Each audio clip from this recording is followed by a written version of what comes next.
Something devastating has happened, and again, unconfirmed report that a plane has crashed into Americans, both civilians and service members alike, remember the attacks of September 11th, 2001.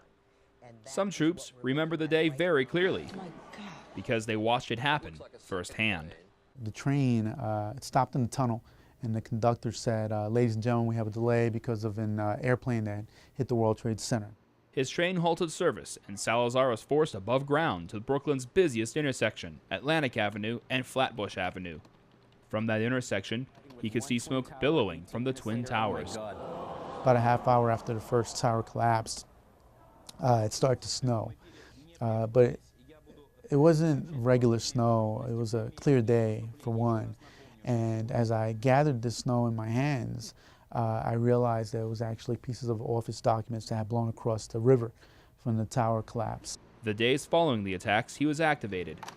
Salazar recalls how much New Yorkers pulled together to help comfort each other, even in his own encounters. I was in my military uniform heading to volunteer at Ground Zero when a girl about 21 years of age came up to me, and she held up a picture of her brother and said, "Have you seen my brother? He was in one of the towers." And I kind of looked at her, just shook my head, and she started crying. Not really knowing what to do, I hugged the girl. And then without ever saying a word to her, I just kept walking into the subway. It's still impossible to calculate the number of victims. A stoic response to one of America's biggest tragedies. And even though this warrior is thousands of miles away from home, it will always be in his heart. Petty Officer Erick Holmes, Bagram Airfield, Afghanistan.